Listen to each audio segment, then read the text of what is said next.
Cognitive scientist उन्होंने ये देख लिया था कि हमारे ब्रेन के अंदर में जो ये न्यूरॉन्स है उनको रीवायर कर सकते। एआई तो एक जनरल वर्ड है कि जो ऐसा एआई जो कि जनरेट कर सके लैंग्वेज को या म्यूजिक को या इमेज को या वीडियो को, है ना।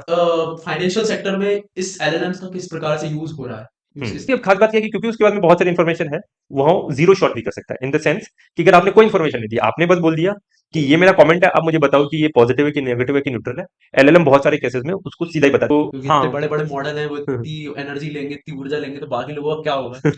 तो स्टैट मतलब उस समय का डेटा तो वो पुराना हो जाता है। तो हम्म। जैसे मान लो जब अपन ने मॉडल ट्रेन करा था, तो उस समय हो सकता है कि इंडिया का कैप्टन था विराट कोहली, हम्म। पर अब अपना इंडिया का कैप्टन चेंज हो गया।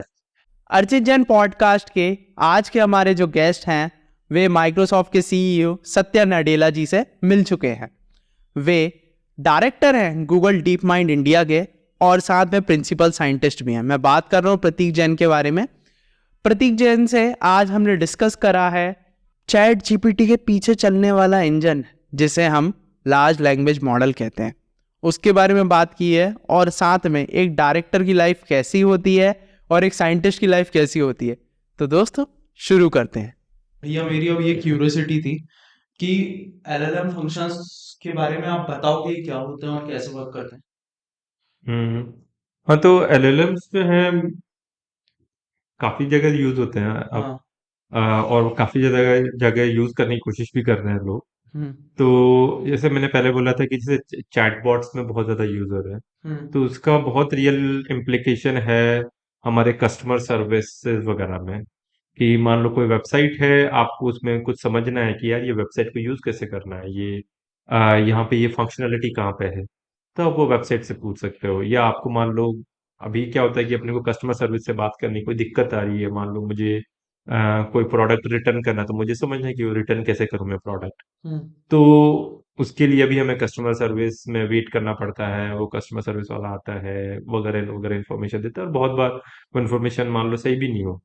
तो ये बहुत सारी चीजें जो है अब जो हमारे एलएलएम बेस्ड चैटबॉट्स हैं वो करने लग गए हैं कि बहुत सारी इन्फॉर्मेशन वही दे देते हैं, वही जो एक बेसिक जो लेवल ऑफ हैंडलिंग है वो एलएलएम से कर लेते हैं, ताकि आपके पास में बहुत अच्छी 24/7 कस्टमर सर्विस हो। और उसके बाद में अगर मान लो नहीं हो कि यार अगर मान लो उनसे हैंडल नहीं हो रहा है या कोई ऐसी दिक्कत है जिसमें कि कोई ह्यूमन को इन्वॉल्व करना पड़ेगा, तो वो उसको ही इन्वॉल्व करता है। तो कस्टमर सर्विस में बहुत ज़्यादा यूज केस है। फिर हमारा क्या कहते हैं कि information search and content generation में बहुत ज़्यादा यूज केस है। कि हमें अगर मान लो आपको एलएलएम पे ही रिसर्च करनी है, आपको समझना है कि एलएलएम में क्या हो रहा है, कौन क्या कर रहा है, क्या टेक्नोलॉजी का फायदा होता है, क्या नुकसान होता है, ये आप आज आराम से क्या कहते हैं कि फाइंड आउट कर सकते हो यूजिंग एलएलएम टेक्नोलॉजी। फिर आपका हो गया कंटेंट जनरेशन, कि आपने क्या करा कि बस बड़े बड़े पॉइंट्स जो हैं वो लिख दिए, पर आपको एक प्रॉपर पूरा आर्टिकल जनरेट करना है, तो आप एलएलएम को बोल देते हो कि यार ये इन्फॉर्मेशन है, मेरे लिए एक अच्छा पूरा आर्टिकल जनरेट करके दो। तो पूरा आर्टिकल का आर्टिकल जनरेट करके दे देता है। कोड के अंदर में अपन ने बात करी थी कि कोड को फिक्स करना हो, नया कोड जनरेट करना हो, कोड को समझना हो कि यार ये कोड लिखा हुआ है, ये कर क्या रहा है ये कोड, तो उसमें बहुत सारे यूज केसेस हैं। आपको मान लो ईमेल लिखनी है, तो आपको कुछ बड़े बड़े पॉइंट लिख के दे दिया आपने और वो ईमेल पूरा लिख के दे देता है। तो बहुत सारे मतलब हर पार्ट ऑफ जहाँ जहाँ हम कंप्यूटर से इंटरेक्ट कर रहे हैं वहाँ पे एलएलएम यूज हो रहा है। यूज हो रहा तो अच्छा भैया एक बात बताओ कि आप अभी कितने घंटे सोते हो। है। तो काम तो रहता ही है, साथ में मेरे दो छोटे बच्चे भी हैं, हाँ। तो उस चक्कर में दिन में भी मुश्किल से 5-6 घंटे की होती है नींद। पर फिर वीकेंड पे फिर पूरा उसको कवर करने की कर ही कोशिश करते लेते हैं। हो आप कवर। हाँ। तो कई बार ये नहीं लगता कि आप गूगल में जॉब करते हो तो बहुत बिजी रहना पड़ता है, क्योंकि कई बार आप मतलब मैं चाहता हूँ आपसे मिल लूँ, वो भी नहीं मिल पाता हूँ और ये चीजें नहीं हो पाती। हाँ, तो अभी क्या है कि क्योंकि टेक्नोलॉजी जो है बहुत एक्साइटिंग है। हाँ। मतलब जो काम कर रहे हैं हम, मतलब हमको पता है कि इसका इम्पैक्ट बहुत डीप होने वाला है और बहुत लंबे टाइम तक रहना है। तो उस चक्कर में वो एक्साइटमेंट के चक्कर में थोड़ा ज़्यादा काम में बिजी रहते हैं, थोड़ा ज़्यादा इन्वॉल्व रहते हैं, नए नए आइडिया सोचना, क्या करना है कैसे करना है, उसमें लगे रहते हैं। अच्छा। तो इसलिए कोई ज्यादा बिजीनेस की कोई टेंशन नहीं बचती मतलब एंड में। हाँ। हाँ, मतलब कि वो यही है कि मतलब इंटरेस्टिंग काम है, मजा आ रहा है, टीम बहुत हाँ। अच्छी है, कंपनी बहुत अच्छी है, हाँ, तो इसलिए वो करते हैं, अच्छा लगता है। इस हिसाब बस से। वही है। हाँ। अच्छा। और बाकी भैया मतलब जैसे कि अगर अपन बात करें कि टाइमलाइन इसके बता पाओगे आप, डेवलपमेंट के एलएलएम्स के किस हिसाब से हुए, लार्ज लैंग्वेज मॉडल के? आ, तो जैसे अपन अभी पहले बात कर रहे थे ना कि जो इनिशियल आइडियाज हैं एक तरीके हम्म। से मशीन लर्निंग के, हम्म। वो तो 1950 1960 के आसपास से आने शुरू हो गए थे। हम्म। तो एक प्रोफेसर है मार्विन मिस्की, हम्म। उन्होंने एक मतलब ये कॉन्सेप्ट निकाला था परसेप्ट्रॉन करके। और उनका वो आइडिया था कि वो परसेप्ट्रॉन जो है वो एक अ, जो हमारे दिमाग में एक क्या कहते हैं कि न्यूरॉन है उसको मॉडल करेगा। तो वहां से शुरू हुआ कि फिर बातचीत हुआ कि भाई ये परसेप्ट्रॉन को अगर मान लो कुछ सिखाना है तो वो कैसे करें, क्योंकि उस समय तक जो कॉग्निटिव साइंटिस्ट उन्होंने ये देख लिया था कि हमारे ब्रेन के अंदर में जो ये न्यूरॉन्स हैं उनको रीवायर कर सकते हैं। उस वो मतलब ट्रेन होते रहते हैं, तो अगर आपने जैसे आज कुछ पढ़ाई करी तो हाँ। वो इंफॉर्मेशन एक तो स्टोर रहती है ब्रेन में, और कुछ न्यूरॉन्स जो है वो रीवायर होते रहते हैं। तो उन्होंने कहा कि यार ये कैसे होता है, तो उसको हम लोग मॉडल करने की कोशिश करते हैं, तो उसको फिर मैथमेटिकली एक तरीके से मॉडल करना चालू हुआ। तो ये चलता रहा। फिर 1980 के दशक में एक बड़ा ब्रेक थ्रू आया। एक प्रोफेसर थे जेफरी हिंटन, बहुत फेमस है, उनको God one of the God father of AI भी बोलते हैं। तो फिर से उन्होंने बताना उनका नाम। जेफरी हिंटन, जेफरी हिंटन, हाँ, godfather of AI. One of the God father of one AI, of the हाँ। मतलब, हाँ। तो वो काफी फेमस है मतलब एआई की दुनिया में। तो उन्होंने एक एल्गोरिदम मतलब दिया नाम बैक प्रोपगेशन करके। वो क्या करता था कि बहुत सारे मान लो ये न्यूरॉन को एक साथ लगा दें, तो उसके बाद भी उनको कैसे हम लोग ट्रेन करें, उस न्यूरॉन को कैसे ट्रेन करें कि जो भी हमारा डेटा हम लोग इनपुट दिया और डेटा में कुछ आउटपुट दिया कि यार ये आंसर आना चाहिए, तो वो मॉडल कैसे ट्रेन हो ताकि वैसा अगर वापस से मैं इनपुट दूं तो वैसा ही आउटपुट आए। तो उसको ट्रेन करने के लिए उन्होंने एक बैक प्रोपोगेशन करके एक एल्गोरिदम दिया था। तो वो उससे क्या कहते हैं कि काफी ज्यादा डिफरेंस आना शुरू हुआ। फिर ये ऐसा चलता रहा, न्यूरल नेटवर्क्स जो हैं जो कि नेटवर्क्स ऑफ दीज न्यूरॉन्स, ये बहुत पॉपुलर होने लग गए थे। फिर लेकिन क्या हुआ कि 90 के दशक में करीब लोगों को लगा कि यार ये ना बहुत ज्यादा अच्छा नहीं कर रहे, मतलब ठीक है थोड़ा सा अच्छा कर रहे हैं, थोड़ी सी प्रॉमिस है यहाँ पे, पर ये जनरल कोई ऐसी बड़ी टेक्नोलॉजी नहीं बन रही है जिसमें कि अपन ह्यूमन ब्रेन को ही मॉडल कर लेंगे, या जैसे ह्यूमन ब्रेन चलता है उतनी पावरफुल टेक्नोलॉजी बन जाएगी। तो इनफैक्ट उस समय के आसपास में एक ये दशक आया जिसको बोलते हैं विंटर ऑफ एआई, कि उस समय लोगों का एआई से मन थोड़ा सा उचट गया। उन्होंने कहा कि लगता नहीं है कि ये टेक्नोलॉजी ज्यादा दूर जाएगी, और लोगों ने क्या कहते हैं कि दूसरी टेक्नोलॉजीज वगैरह पे काम करना शुरू कर दिया था। फिर ऐसा चलता रहा, लेकिन जो जो रिसर्चर लोग थे, जो कई लोग जो इसमें इंटरेस्टेड थे वो काम करते रहे। तो 90 के दशक में काम करते रहे वो। पहले उसको एआई बोलते थे, फिर उसका नाम मशीन लर्निंग करना चालू कर दिया। ऐसा चलता रहा, 2000 के दशक में भी बहुत काम होता रहा, पर कुछ ऐसा बहुत बड़ा चीज नहीं हुई कि क्या कहते हैं कि पूरी दुनिया हिल जाए। मतलब इंटरेस्टिंग चीजें उस समय भी हो रही थी। जैसे 2000 के दशक में ये होने लग गया था कि हमारे जो बहुत सारे इंडस्ट्रियल सेटिंग में मान लो कोई कुछ असेंबली हो रही है या कोई प्रोडक्ट बन रहा है, तो प्रोडक्ट के अंदर में कोई फॉल्ट आ रहा है, तो फॉल्ट को समझना कि फॉल्ट क्या है ये होने लग गया था। और बहुत सारा काम इंफॉर्मेशन रिट्रीवल में होने लग गया था कि गूगल सर्च जैसे है वो आ गया था उस समय, हम्म। कि यार गूगल पे आपने कुछ टाइप किया कि यार मेरे को मान लो क्या कहते हैं ये लैंग्वेज मॉडलिंग के बारे में समझना है, तो कौन सी वेबसाइट इस इंफॉर्मेशन को कैरी करती है, उस तरह की टेक्निक्स आने लग गई थी। तो वो टेक्निक्स आ रही थी, पर वो कहीं भी ऐसा नहीं लग रहा था कि बहुत ज्यादा ह्यूमन इंटेलिजेंस जैसी चीजें निकल के आ रही हैं। तो पर लेकिन वो धीमे धीमे वो बेस बन रहा था। फिर हुआ ये कि 2010 के आसपास में एक तो न्यूरल नेटवर्क्स बहुत बड़े बड़े होने लग गए जिनको कि हम ट्रेन कर सकते थे, और हमारे पास में बहुत ज्यादा कंप्यूट आने लग गया, और बहुत सारा डिजिटल इंफॉर्मेशन आने लग गई। हम्म। तो इन सारी चीजों का जैसे ही जब समान्वय होने लगा, तो 2011 के आसपास में क्या हुआ कि एक इमेजनेट करके कंपटीशन होता था, जिसमें क्या होता था कि आपको फोटो दिखाएंगे और आप प्रेडिक्ट करो कि इसकी फोटो के अंदर में कौन सा ऑब्जेक्ट है। तो ये अच्छा। फोटो के अंदर में कप है क्या, ये फोटो के अंदर में कैट है क्या, इस फोटो के अंदर में शूज है क्या। तो ये कंपटीशन जो एक न्यूरल नेटवर्क बेस्ड सॉल्यूशन ने जीता था, जो कि बहुत बड़ी बात है। उससे पहले कोई भी न्यूरल नेटवर्क बेस्ड सॉल्यूशन नहीं जीता था वो कंपटीशन। तो फिर लोगों को और ज्यादा इसमें इंटरेस्ट आने लगा और उन्होंने उस पर काम करना चालू करा। फिर 2014 के आसपास में क्या हुआ कि लोगों ने कहा कि यार न्यूरल नेटवर्क को यूज करके हम लोग सीक्वेंस टू सीक्वेंस मॉडलिंग कर सकते हैं। मतलब कि आपने मान लो कुछ बात बोली हम्म। और उसका आंसर क्या होना चाहिए, ये इस तरह की सीक्वेंस टू सीक्वेंस मॉडलिंग उन्होंने करना चालू करा। तो उन्होंने बोला कि यार इंटरेस्टिंग रिजल्ट्स आ रहे हैं, तो इसको फिर मशीन ट्रांसलेशन वगैरह में बहुत यूज करना चालू कर दिया। तो जैसे गूगल का जो मशीन ट्रांसलेशन इंजन था, वो ये इस तरह के न्यूरल नेटवर्क के ऊपर बना हुआ sequence to sequence modelling use करना चालू हो गया। तो उसके बहुत मतलब इंटरेस्टिंग, खास करके जो बड़ी बड़ी लैंग्वेजेस थी, जैसे मान लो इंग्लिश और स्पेनिश, या स्पेनिश और जर्मन, इनके बीच में जो ट्रांसलेशन था वो बहुत एक्यूरेट हो गया था, बहुत अच्छा ट्रांसलेशन होने लग गया था। तो ये ऐसे चलता रहा।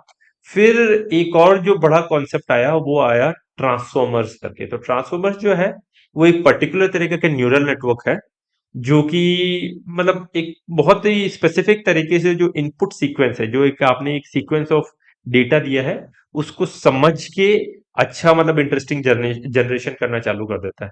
तो ये ट्रांसफॉर्मर जो है ये बहुत बड़ा ब्रेक थ्रू था, वो आया था करीब 2017 में। तो उससे फिर बहुत ज्यादा क्या कहते हैं कि लोगों का उत्साह बढ़ गया था, बहुत ज्यादा इसमें काम करने लग गया।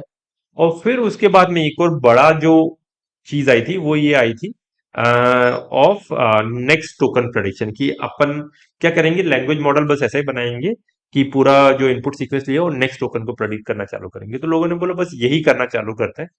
तो ये सारी चीजें अब साथ में आ गई कि हमारे पास में बहुत सारा डेटा था, क्योंकि अब जब हम लोग नेक्स्ट टोकन को प्रेडिक्ट कर रहे हैं, तो इसमें डेटा क्या चाहिए, बस जो भी इंटरनेट पे है सारा का सारा डेटा लो और उसके ऊपर ये चीज प्रेडिक्ट करना चालू कर दो कि नेक्स्ट वर्ड क्या आना चाहिए। साथ में न्यूरल नेटवर्क था, हम्म। साथ में कंप्यूट बहुत बढ़ गई थी।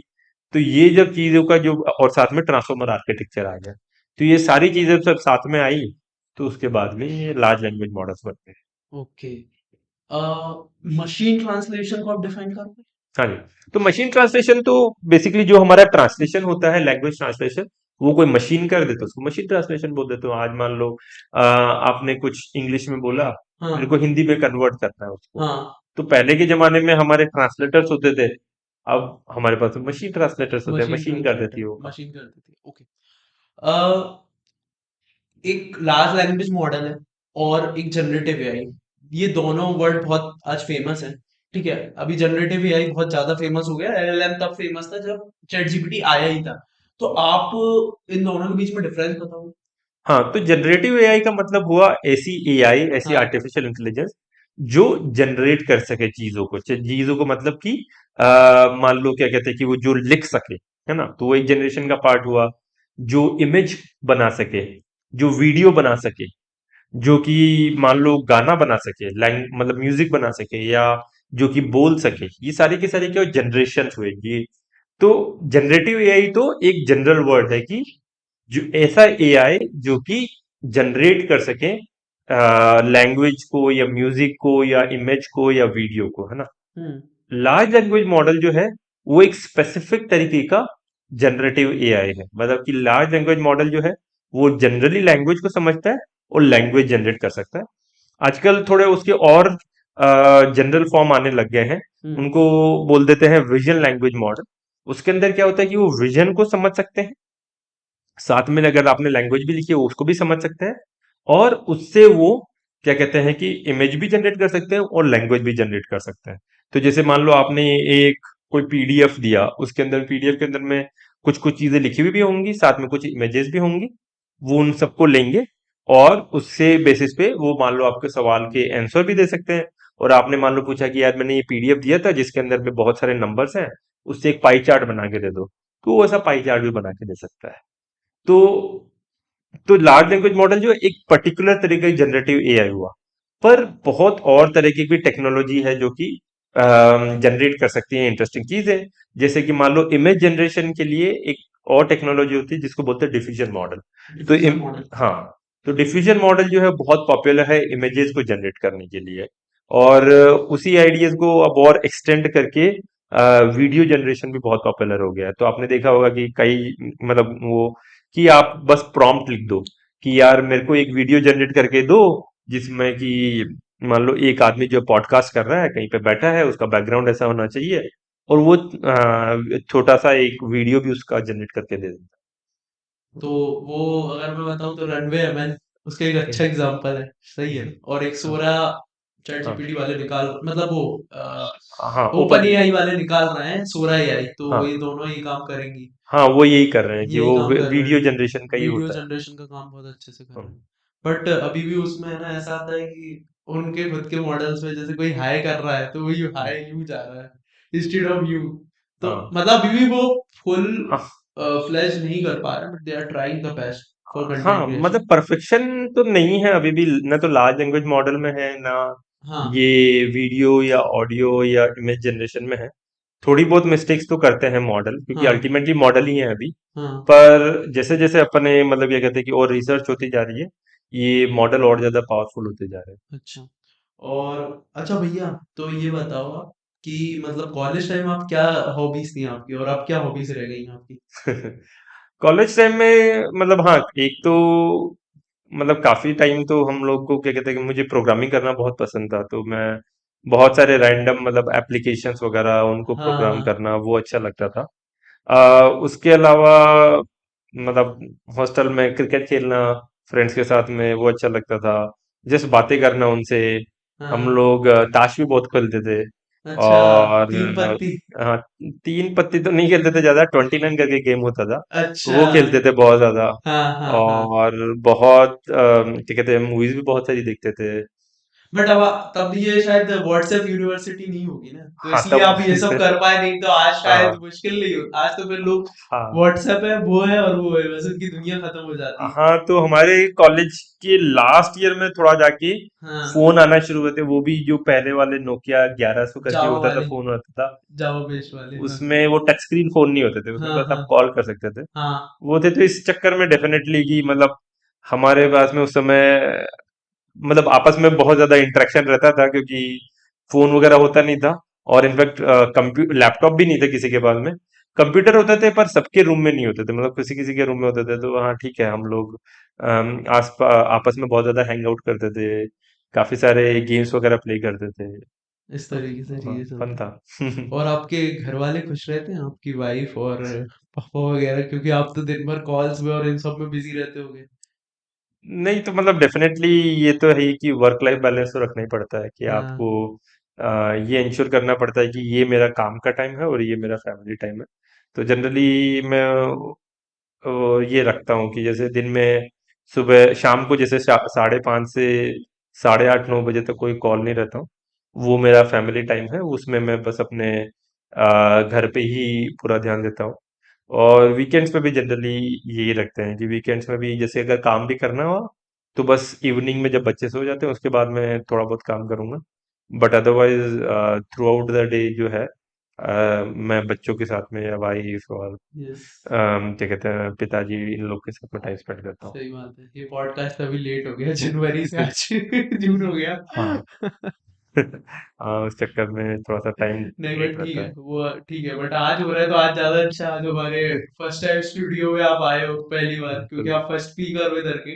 वैसे हाँ, आए यूजुअली मैं दूसरों के प्लेसेस पे जाके भी रिकॉर्ड करा, और मैंने भोपाल वाले स्टूडियो में करा था, बट अब बैंगलोर में तो बैंगलोर वाले स्टूडियो में से रिकॉर्ड कर कॉन्ग्रेचुलेशन, बहुत बढ़िया स्टेटस बना है।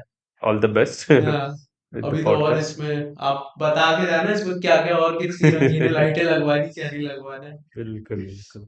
अच्छा भैया, एक बात बताओ कि अभी फाइनेंशियल सेक्टर में इस एलएलएम्स का किस प्रकार से यूज हो रहा है, यूसेस क्या हम्म है इनके? तो फाइनेंशियल सेक्टर में अभी धीमे धीमे शुरू हो गया एलएलएम्स आना। हम्म। तो एक बड़ी चीज तो ये है फाइनेंशियल सेक्टर में कि आपका एलएलएफ जो है बहुत सारी इंफॉर्मेशन को पढ़ के उसके बारे में मतलब उसको समराइज करके दे सकते हैं। तो जैसे कि आपका कोई बहुत बड़ा फाइनेंशियल डॉक्यूमेंट है, मान लो आपकी कोई कंपनी की अर्निंग वो आई है, इंफॉर्मेशन आई है, तो उसके अंदर पे बहुत सारी इंफॉर्मेशन रहती है। तो इन्फॉर्मेशन को समझना, जल्दी से डाइजेस्ट करना और उसके हिसाब से समझना कि ये कंपनी का पोर्टफोलियो कैसा है और उसमें इन्वेस्ट करना चाहिए नहीं करना चाहिए, इसकी स्ट्रेंथ क्या है वीकनेस क्या है, वो मुश्किल होता था पहले। तो वो एलएलएम से को यूज करके आजकल लोग करने लग गए हैं कि हाँ भाई, ये पूरा आर्टिकल है उसको समझ लो, उससे आर्टिकल के बारे में बहुत सारे क्वेश्चन पूछ लो एलएलएम से कि अच्छा भाई ये कंपनी का इस बार ये पर्टिकुलर सेक्टर में प्रॉफिट कैसा था, पिछले साल के कंपैरिजन में क्या ग्रोथ थी। इस तरह के बहुत सारे चीजें एक्सप्लोर कर रहे हैं फाइनेंशियल सेक्टर में। ऐसा, ओके। अच्छा, एलएलएम्स को जीरो शॉट लर्नर्स कहते हैं, वो क्यों कहते हैं? हम्म तो एलएलएम्स में क्या है कि जिस तरीके से एलएलएम्स ट्रेन हुए हैं, हम्म। वो ऑलमोस्ट बहुत मतलब दुनिया की बहुत सारी डेटा पे ट्रेन हुए हैं। तो उनके पास में क्या है कि नेचुरली बहुत सारी इंफॉर्मेशन है, बहुत सारी नॉलेज है। तो आप क्या कर सकते हो कि बस एलएलएम को ये समझा दो कि यार मेरे को इस तरीके से नॉलेज निकाल के लानी है, और वो नॉलेज दे देता है। तो जैसे एग्जांपल अपन लेते हैं कि मान लो आप क्या है एक वेबसाइट चला रहे हो, आपकी वेबसाइट पे आपने एक वो कमेंट या फीडबैक का वो डाल रखा है, और आप चाहते हो कि यार मतलब कितने जो कमेंट्स हैं वो मेरे पॉजिटिव आ रहे हैं कितने नेगेटिव आ रहे हैं ये समझना है मुझे, है ना। तो आप क्या करो कि चार पांच कमेंट्स को लो और खुद मैन्युअली उसमें इंफॉर्मेशन डाल दो कि यार ये कमेंट पॉजिटिव था, ये कमेंट नेगेटिव था, ये कमेंट न्यूट्रल था, है हाँ। ना। ये इंफॉर्मेशन आपने बस एलएलएम में डाल दी, और उसके बाद में एलएलएम को बोल दिया कि यार एलएलएम ये इन्फॉर्मेशन है, अब तुम जो है आगे से जितने भी कमेंट्स हैं उसको नेगेटिव है पॉजिटिव है या क्या है वो मुझे करके बता दो। तो एलएलएम उसको कर देता है ना। तो इसके अंदर में आपने कितने एग्जांपल्स दिए उसके हिसाब से उसको बोलेंगे शॉर्ट्स। तो अगर आपने एक एग्जांपल दिया तो वन शॉट हो गया, दो एग्जांपल दिए तो टू शॉट हो गया, थ्री एग्जांपल दिए तो थ्री शॉट हो गया। एलएलएम की अब खास बात यह है कि क्योंकि उसके बाद में बहुत सारी इंफॉर्मेशन है, वो जीरो शॉट भी कर सकता है इन द सेंस कि अगर आपने कोई इंफॉर्मेशन नहीं दी, आपने बस बोल दिया कि ये मेरा कमेंट है, अब मुझे बताओ कि ये पॉजिटिव है कि नेगेटिव है कि न्यूट्रल है। एलएलएम बहुत सारे केसेस में उसको सीधा ही बता देगा कि नहीं यार ये आपका पॉजिटिव कमेंट है, ये आपका नेगेटिव कमेंट। तो इसलिए उसको जीरो शॉट लर्नर भी कहते हैं कि ये इस तरह की जीरो शॉट तरह की चीजों में भी वो चल जाता है। चल जाता है। अच्छा, और ओपन सोर्सिंग एलएलएम्स के बारे में आपका क्या सोचना है अभी? तो एलएलएम्स जो है बहुत पावरफुल टेक्नोलॉजी है, बहुत इंपॉर्टेंट टेक्नोलॉजी है। हम्म। तो थोड़ा सा हमें ध्यान देना चाहिए कि यार एलएलएम्स जो है वो सही से जिस काम के लिए हम लोग इंटेंट कर रहे हैं उस काम में आए, और बहुत फास्ट प्रोग्रेसिंग टेक्नोलॉजी है तो थोड़ा सा ध्यान भी रखना पड़ता है। बट द सेम टाइम हमें इसको दुनिया में अगर डिसेमिनेट करना है, दुनिया में लोगों के पास पहुंचाना है, तो ओपन सोर्स जो है बहुत बढ़िया तरीका है। क्योंकि ओपन सोर्स के अंदर में जब अपन डालते हैं तो लोग उस चीज को देखते हैं, समझते हैं, कुछ अगर प्रॉब्लम्स उसको फिक्स भी करते हैं, और उसको अलग अलग तरीके की एप्लीकेशंस में डालते हैं। तो इसलिए दोनों तरफ मतलब उसको ओपन सोर्स करने और ओपन सोर्स नहीं करने में क्या कहते हैं कि दोनों के फायदे हैं नुकसान है, अलग अलग कंपनी जो है अलग अलग अप्रोच भी ले रही है उसके बारे में। गूगल जो है उनकी कुछ क्लोज सोर्स एलएलएम्स है, बट हमारे कुछ ओपन सोर्स एलएलएम्स भी है। तो जैसे हमारा एक मॉडल है जमा करके, वो एक 7 बिलियन पैरामीटर मॉडल है, बहुत अच्छा मॉडल है, बहुत पावरफुल मॉडल है, और बहुत लोग अपने एप्लीकेशन में इंटीग्रेट कर रहे हैं। और एक अब हमारा एक मल्टी मॉडल पाली जेमा मॉडल भी है, जो कि ना सिर्फ लैंग्वेज को समझता है बट जो विजन को भी समझता है, मल्टी मॉडल है वो। तो वो भी अब रिलीज हुआ है, वो भी बहुत लोग यूज कर रहे हैं, अलग अलग एप्लीकेशन में इंटीग्रेट कर रहे हैं। तो काफी अच्छे फीडबैक आ रहे हैं, काफी अच्छे रिव्यूज है उसके। इस तरीके से, ओके ओके। इसके अलावा एलएलएम्स जो हैं वो एजुकेशन के सेक्टर में किस तरीके से रोल प्ले कर रहे हैं, हम्म जो आज तक नहीं किया गया हाँ, किसी और के द्वारा? नहीं तो एलएलएम्स जो है वो इनका एजुकेशन में बहुत ज्यादा इंटरेस्टिंग रोल होने वाला है आने वाले टाइम में। तो जैसे कि आ, हमारे मान लो इंडिया में रूरल जो एरियाज हैं, तो हम्म। अपने को पता है कि टीचर्स की सप्लाई बहुत अच्छी नहीं है, बहुत स्ट्रांग नहीं है, अब अगेन इम्प्रूव होती जा रही है, बट अभी भी वहाँ पे गैप्स है ना। और स्पेशली अगर कोई आपको कोई स्पेशल चीज पढ़नी है, कोई स्पेशल चीज समझनी है, तो वो तो मतलब जनरली इंफॉर्मेशन बहुत कम अवेलेबल है वहां पे, मटेरियल बहुत कम अवेलेबल है। तो एलएलएम्स जो है उस चीज में बहुत अच्छा रोल प्ले कर सकते हैं। तो एलएलएम्स जो है लोग अब दिखा रहे हैं कि मान लो बच्चों से आपको मान लो अपने बच्चों को सिखाना है मान लो एडिशन के बारे में, तो आप एलएलएम के थ्रू उनको क्या कहते हैं वो सिखा सकते हो। आप उसको बोल सकते हो कि यार आप एक टीचर की तरह रोल प्ले करो, जिसमें कि आप उसको मेरे बच्चे को एडिशन सिखाओ, तो वो क्या करेगा कि आपके बच्चे को बोलेगा कि अच्छा ये इस तरीके से ऐड करते हैं, अच्छा आप मुझे अब एग्जाम्पल ऐड करके दिखाओ। और अगर बच्चे ने गलत ऐड करा तो वो पूछेगा कि आपने ऐसा क्यों करा, और उसके बेसिस पे वो उसको करेक्ट भी कर सकता है। तो इस तरह की जो टेक्नोलॉजी है वो बहुत ज्यादा इंटरेस्टिंग हो सकती है। आपको पर्सनलाइज ट्यूटर्स मिल सकते हैं, खास करके ऐसे एरिया में जहाँ पे कि वो ट्यूटरिंग मिलना बहुत मुश्किल है। कि आप सोचो कि आज अपने हमारे मान लो जो रूरल एरियाज होंगे, या ऐसे लोग जिनको कि मतलब जिनके पास में कि स्पेशलाइज ट्यूटर ट्यूटर रखने की वो नहीं है, पॉसिबिलिटी नहीं है, वो लोग मान लो अपने नाइन्थ क्लास में साइंस के जो क्वेश्चंस है वो अपने एलएलएम से डिस्कस कर सकते हैं, या नाइन्थ क्लास के कॉन्सेप्ट जो है वो डिस्कस कर सकते हैं एलएलएम से। तो जैसे जैसे टेक्नोलॉजी बढ़ती जाएगी वैसे वैसे इस तरह के यूज केसेस बहुत स्ट्रांग होते जाएंगे। एक ऑब्वियसली हमेशा कोई भी टेक्नोलॉजी आती है तो उसके बेनिफिट्स होते हैं, पर उसके साथ में उसके कुछ नुकसान भी होते हैं। तो ये नुकसान देखने में आ रहे हैं कि अब बच्चे जो है अपना होमवर्क जो एलएलएम से कराने लग गए हैं। तो उसके लिए थोड़ा सा हमें और थोड़ा सजग भी होना पड़ेगा। जो पेरेंट्स हैं, जो क्या कहते हैं कि फैमिली मेंबर्स है, उनको थोड़ा ध्यान देना पड़ेगा। बट अगर उनको हम सही से यूज करें तो LLMs can be very very good tools, क्योंकि उनमें मतलब पूरी दुनिया की नॉलेज एक तरीके से कंप्रेस्ड है उसके अंदर में लिखी हुई है। तो बहुत इंटरेस्टिंग तरीके से यूज कर सकते हैं। इसके अलावा भैया आप ये बताओ कि कभी आप हाइकिंग पे गए हो और कभी ये लगा हो कि यार अब बस गिर जाएंगे या कुछ होगा, ऐसा हुआ है? हाइकिंग मतलब हमेशा से एक पैशन रहा है, बहुत जगह हाइक किया है मैंने। हाँ। सबसे और बड़ा पहाड़ कहाँ तक करा अभी? तो मैं सिएटल में एक बार इंटर्नशिप कर रहा था, मैं माइक्रोसॉफ्ट में था, सिएटल यूएस में। यूएस में, अच्छा। सिएटल वॉशिंगटन स्टेट करके है वहाँ पे, हाँ, उसके अंदर में है सिएटल। हाँ, तो वहाँ पे एक माउंट रेनियर करके है, हाँ, वो बहुत बड़ा पहाड़ है, वॉशिंगटन का सबसे बड़ा पहाड़ है। तो वहाँ पे काफी ऊपर तक हाइक करके गया था। वो पूरा स्नो कवर्ड रहता है जनरली मोस्ट हाँ, ऑफ द टाइम हाँ। Of the year. तो उसमें हाइक करके काफी ऊपर तक गया था, और वो काफी चैलेंजिंग था। तो हाँ मतलब उसमें डर तो डेफिनेटली लगता बहुत होगा जगह ऐसा यार लगा कि कि भाई बस हो गया, अब चलो वापस। कभी हाँ, ऐसा लगा हो कि बस अब गिरने ही वाले हैं अपन यार, अब गए हमसे, ऐसा कुछ फील आया कभी? इतना रिस्की तो नहीं करा, बट हाँ जैसे वहां पर रेनियर में जब चढ़ रहे थे तो काफी जगह हाँ, काफी ज्यादा रिस्की हो गया था। थोड़ा सा, और मतलब और भी वहाँ पे यूएस में काफी स्टेट्स में हाइकिंग करी थी। ओरेगन करके एक स्टेट है, वहाँ हाँ। पे बहुत सारे पहाड़ हैं, तो वहाँ पे गए थे तो काफी मजा था। यहाँ पे भी इंडिया में भी अपने कूर्ग में काफी जगह इंटरेस्टिंग जगह हाइक्स हैं। और उसके पास में हमारा चिकमंगलुर करके है हिल स्टेशन, हाँ, चिकमंगलुर। वहाँ पे भी बहुत अच्छी हाइक्स हैं, तो हाँ करिए। अच्छा, नेटफ्लिक्स देखते हो आप? नेटफ्लिक्स, हाँ थोड़ा बहुत, थोड़ा बहुत इतना बस। टाइम मिलता है। हाँ, तो इतना क्यों उधर तो अच्छे अच्छे कंटेंट भी मिलता है आपके, इम्पैक्टफुल कंटेंट वगैरह भी मिल जाता है एआई से रिलेटेड, तो कम क्यों देखते हो आप, ज्यादा देखते टाइम भी तो होना चाहिए ना, टाइम का भी तो प्रेशर है, क्योंकि हाँ मतलब हो? नहीं तो जनरली अच्छा, ऑफिस जाते हो तब देख तो सकते हो, अब तक क्यों ऑफिस नहीं? हाँ, कार में लगा ऑफिस लिए में और देख रहे हैं, मतलब क्योंकि यहाँ हाँ। तो वैसे ही सिग्नलों पे 15-15 मिनट लग ही जाता है कि सिग्नल पे नहीं तो मैं ऑफिस जनरली मेरी साइकिल से जाता हूँ ताकि एक्सरसाइज भी हो जाए।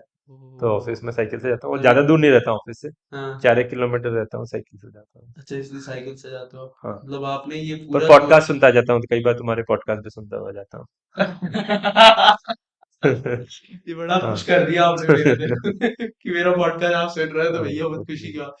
तो बट कभी कभार ये भी लगता होगा ना यार कि बहुत आपकी नियमित लाइफ नहीं, बहुत डिसिप्लिन लाइफ नहीं है आपकी यार, की मतलब पढ़ाई करी बहुत अच्छे कॉलेज से, फिर मास्टर्स करो बहुत अच्छे कॉलेज से, फिर सबसे अच्छी कंपनी में नौकरी कर रहे हो, तो ये सब लगा नहीं कि यार कहीं से भी कुछ लूप नहीं है, सब कुछ परफेक्ट है, घर पे भी आप टाइम दे रहे हो, भाभी भी परेशान नहीं है आपसे? हाँ, नहीं तो नहीं, वो बात सही है कि एक जो क्या कहते हैं कि ट्रेडिशनल जो चीजें करनी चाहिए, मैंने जनरली वही करी है कि यार हाँ, पढ़ाई करनी है, पढ़ाई करी, उसके बाद में ये कॉलेज बेस्ट था तो उसके अंदर में एडमिशन लिया था, उसके बाद में चलो और पीएचडी कर लो, तो वो एक ट्रेडिशनल रूट लिया है। वो बात सही है। पर ये एक इंटरेस्टिंग चीज है कि क्योंकि मैं रिसर्च लाइन में हूँ, तो हाँ, रिसर्च लाइन में क्या होता है कि कोई ट्रेडिशनल रूट नहीं होता, क्योंकि रिसर्च में आप जो काम कर रहे हो वो आज तक कभी किसी ने नहीं किया है, आप वो कर रहे हो क्योंकि आपको नई प्रॉब्लम सॉल्व करनी है, एकदम जो किसी ने जो प्रॉब्लम मतलब किसी ने डिफाइन भी नहीं करी है, आप उन प्रॉब्लम्स को डिफाइन करते हो, आप उनको सॉल्व करते हो। तो वहां पे वो जो एक नॉन ट्रेडिशनल तरीके से काम करना और थोड़ा सा खुला तरीके से रहना, वो वहां पे आ जाता है कि हाँ यार, रिसर्च में जब काम कर रहे हो आप, तो आपका कोई एक सिस्टम नहीं होता है कि आपको ऐसे ऐसे ही काम करना है, कि आपको भाई सुबह जाना है, आपको पता है कि यार ये आज जो है 15 चीजें करनी है और वो 15 चीजें करी। वो नहीं होता वहां पे। वो क्या होता है कि जाता हूँ बहुत बार, कोई मतलब क्या कहते हैं कि कलीग के साथ में आइडिया डिस्कस कर रहा हूँ, अगर लग रहा है कि कोई इंटरेस्टिंग आइडिया है, उसके अंदर हम लोग 2 घंटे भी व्यतीत कर देते हैं कि यार वो आइडिया को सोचने में कि ये आगे क्या कर सकते हैं क्या नहीं कर सकते हैं। तो उसमें 2 घंटे भी लग जाते हैं कई बार। या फिर आप क्या कहते हैं कि कोई मान लो इंटरेस्टिंग पेपर पढ़ रहे हो, कोई नया रिसर्च टेक्नोलॉजी के बारे में पढ़ रहे हो, तो उसमें फिर वो टाइम बाउंडेशन नहीं रहती, आप वो पढ़ते हो उस समय इतना ज्यादा इंटरेस्टिंग होता है कि आप उसको मतलब विदाउट एनी बाउंडेशन आप टाइम के पढ़ते रहते हो। तो जो रिसर्च है उसके अंदर में मैं पूरा अपना जो हाँ, नॉन ट्रेडिशनल जो चीजें हैं उसको एक्सप्लोर कर लेता हूँ। अच्छा। और बाकी भैया कभी कभार रात में ऐसा हुआ है कि रात में आप सो रहे हो और रात में रिसर्च के सपने आ रहे हो, या टीम्स की मतलब आप लोग तो गूगल मीट यूज करते हो गूगल वाले, तो उसकी में बेल आ रही हो, बेल सुनाई दे रही हो रात में सुबह 3-4 बजे, ऐसा कुछ होता है? डेफिनेटली मतलब अगर कोई प्रॉब्लम में बहुत ज्यादा घुसे हुए हो कि यार ये प्रॉब्लम जो है मैं बहुत टाइम से सोच रहा हूँ, ये सॉल्व ही नहीं हो रही है, ये हाँ, बहुत इंपॉर्टेंट प्रॉब्लम है, सॉल्व करनी है, तो उसका थोड़ा बहुत रात में सपने में आता रहता है कि यार ये ऐसे हो जाएगा या वैसे हो हाँ, जाएगा, हाँ। वो रहता है। पर तो आपके फिर वो भी जनरली आपके मैं काफी अच्छे से सोता हूँ। तो आपके इतना तो सपनों में मतलब प्रॉब्लम्स आती होगी और फिर उनका हाँ, सॉल्यूशन भी ढूंढने की कोशिश करते होगे। नहीं तो हाँ वो तो रहता ही है, क्योंकि रिसर्च का क्या है कि ऑलमोस्ट जैसे 24 घंटे का ही काम है, क्योंकि आप कोई नई चीज के बारे में सोच रहे हो तो वो एक्साइटिंग रहता है, तो हाँ, ब्रेन क्या है कि उसको मजा आता है उस चीज से। तो इसलिए हाँ मतलब कभी कभी चलते चलते भी कोई चीज सोचने लग जाते हैं, बातचीत करते करते भी कई बार क्या है कि कोई और चीज सोचने लग जाते हैं, तो थोड़ा वो ऑकवर्ड भी हो सकता है। अभी तो नहीं सोच पर रहे ना आप नहीं, अभी कुछ? तो देखो तुमसे एकदम पूरा बात कर रहे हैं, तो ऑकवर्ड हो सकता है वो कई बार। हाँ, पर हाँ मतलब इसी कारण से शायद स्टीरियोटाइप भी आया है कि साइंटिस्ट लोग जो पागल होते हैं, तो इसीलिए वो आया है, क्योंकि आप कोई प्रॉब्लम के बारे में सोच रहे हो, इसमें इतना एनग्रोस्ड हो कि आप उसमें ये चले जाते हो। पर इतना ज्यादा भी नहीं होता, मैं अब थोड़ा तो कंट्रोल सेपरेट करके रख आउट रहे यूज हो, करता हूँ। अब मतलब आपने अपनी लाइफ को कंट्रोल हिसाब से कह रहा है कि हाँ कंट्रोल है आपकी लाइफ में, तो इस वजह से आप कर लेते हो हाँ कंट्रोल। थोड़ा वो जितना होता है उतना तो मतलब कि सेपरेट आउट तो करने की कोशिश करनी पड़ती है कि करनी यार ये पड़ती मेरा काम का समय है, तो हाँ। मैं काम के बारे में सोचूं, कुछ और नहीं सोचूंगा, और जो ये मेरा फैमिली या खुद का समय है, इस समय मेरे को अपना सोचना अभी आपने शायद एक ऑस्ट्रेलिया में टॉक भी देखे आया था, है। गूगल में ही, हम्म। करेक्ट है? हाँ तो वो क्या थी? तो गूगल अभी क्या है कि एक नई लैब बना रही है, गूगल रिसर्च ऑस्ट्रेलिया। तो वहाँ पे वो लैब सेटअप कर रहे हैं, तो उसके लिए उन्होंने एक रिसर्च डे करके इवेंट करा था, जहाँ पे कि बहुत सारे पीएचडी स्टूडेंट्स को बुलाया था, मतलब जस्ट फॉर इंटरेक्शन, और उनको ये बताने के लिए कि गूगल रिसर्च में क्या हो रहा है, ताकि अवेयरनेस बढ़े लैब के बारे में। तो मैं उसी सिलसिले में वहाँ पे गया था, और वहाँ पे अपने काम पे टॉक वगैरह दी। बढ़िया भैया। तो और शायद आपने एफिशिएंसी ऑफ एलएलएम्स के बारे में भी दिया है, क्योंकि इतने हाँ। बड़े बड़े मॉडल हैं, वो इतनी एनर्जी लेंगे, इतनी ऊर्जा लेंगे, तो बाकी लोगों का क्या होगा? हाँ तो अभी जो लार्ज मॉडल्स है उनका सबसे बड़ा ड्रॉबैक कह लो या प्रॉब्लम कह लो, वो ये है कि वो लार्ज है, उनमें बहुत ज्यादा कंप्यूट लगती है।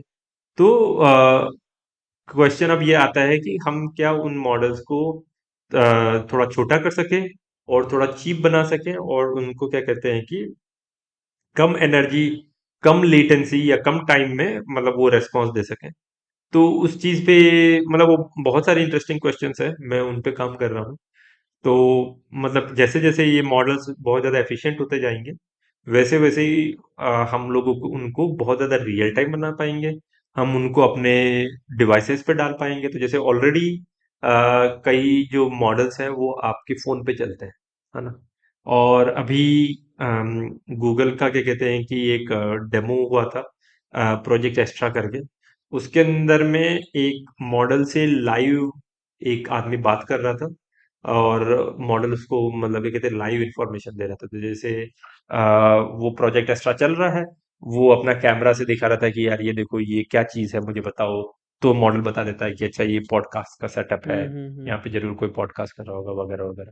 तो लाइव मॉडल जो है वो इंफॉर्मेशन देख भी रहा है, आपकी बात सुन भी रहा है, और उसके बेसिस पे वो इंफॉर्मेशन तो दे भी रहा है, वो उस क्या मतलब वो एक्ट एज अ बातचीत कर रहा है आपसे। ह्यूमनॉइड की तरह कर रहा था क्या? ऑलमोस्ट एक तरीके से हाँ, बातचीत मतलब ह्यूमनॉइड की तरह बातचीत कर रहा था मॉडल। अच्छा। तो वो चीजें जब वो आपको करना होता है तो आपको रियल टाइम में इंफॉर्मेशन देनी पड़ती है, क्योंकि आपने जब बोला तो हाँ मॉडल को फिर मतलब मुश्किल से 100 मिलीसेकंड या 200 मिलीसेकंड मिलते हैं हाँ वापस जवाब देने के लिए। हाँ। तो वो क्या कहते हैं कि उतना रियल टाइम होने के लिए फिर मॉडल को बहुत फास्ट होना पड़ेगा, बहुत एफिशिएंट होना पड़ेगा।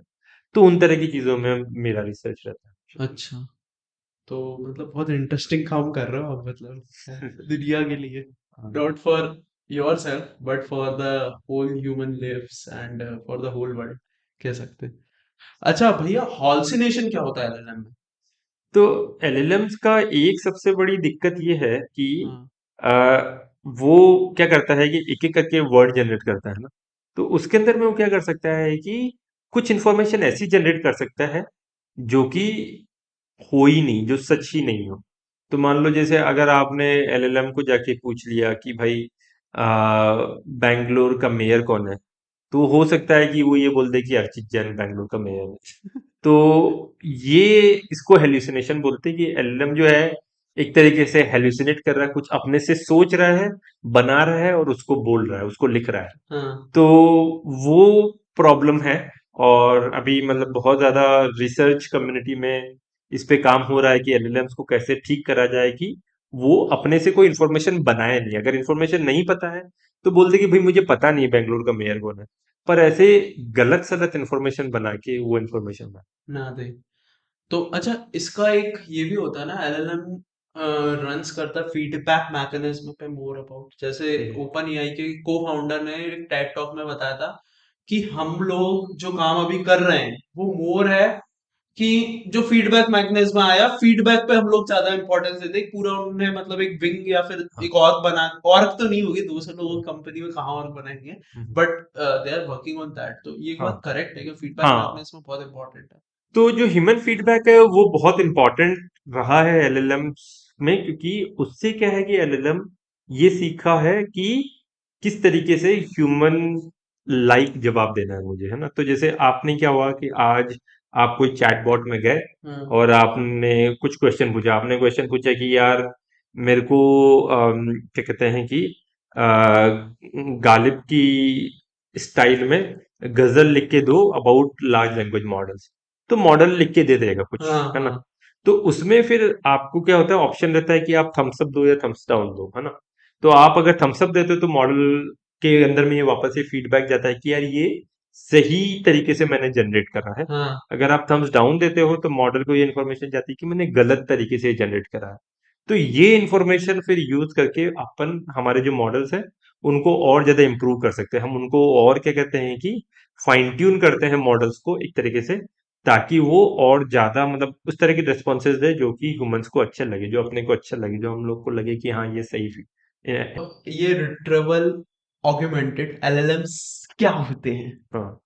तो एलएलएम्स जो उनका जो एक सिस्टम होता है वो ये होता है कि आपके पास में बहुत सारा डेटा है, हम्म। आप उससे ये बहुत बड़ा मॉडल ट्रेन करते हो, और ये मॉडल ट्रेन करने में बहुत सारे कंप्यूटर रिसोर्सेज भी लगते हैं और बहुत सारा टाइम भी लगता है ना।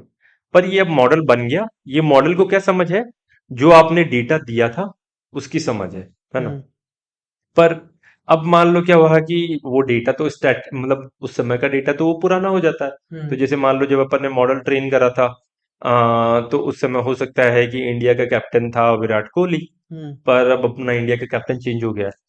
तो ये लेटेस्ट इंफॉर्मेशन एलएलएम्स को कैसे दी जाए, तो एक तरीका होता है रिट्रीवल ऑगमेंटेड लैंग्वेज मॉडल से, कि आप क्या करो कि जो मान लो एलएलएम से मैंने क्वेश्चन पूछा कि who is the captain of Indian cricket team, तो एलएलएम क्या होगा कि लेटेस्ट जो डॉक्यूमेंट्स हैं उनमें ये इंफॉर्मेशन सर्च करेगा और वो डॉक्यूमेंट्स को लेके आएगा और उसको मतलब एक तरीके से लिख देगा कि यार ये क्वेश्चन तुमने पूछा था, साथ में ये डॉक्यूमेंट्स भी है, अब ये सारी इंफॉर्मेशन को देख के बताओ कि इंडिया का कैप्टन कौन है। तो उसके बेसिस पे फिर वो बोल देगा कि अच्छा भाई रोहित शर्मा है कैप्टन। या क्या कहते हैं कि मान लो आपको एलएलएम को कोई स्पेसिफिक चीज में यूज करना है जिसका कि डेटा उसके अंदर में नहीं हो। मान लो कि आपको एलएलएम को अपनी खुद की कंपनी में यूज करना है, ठीक है ना। अब आपकी कंपनी के जो डॉक्यूमेंट्स है वो तो आपकी कंपनी के अंदर में ही है, हाँ वो तो एलएलएम ने नहीं देखे होंगे, हाँ वो उस पे ट्रेन नहीं है। हाँ तो उन डॉक्यूमेंट की इंफॉर्मेशन कैसे एलएलएम यूज करके आपके मान लो डेवलपर को दे, तो उसके लिए भी ये रिट्रोल ऑगमेंटेड एलएलएम काम आता है कि वो आपने एलएलएम से कुछ क्वेश्चन पूछा कि यार अच्छा हमारी कंपनी में कितनी छुट्टियां होती हैं हर साल। हाँ तो एलएलएम जो है वो सर्च करेगा पहले कि यार हमारे एचआर डॉक्यूमेंट्स वगैरह हैं वो निकालूं मैं।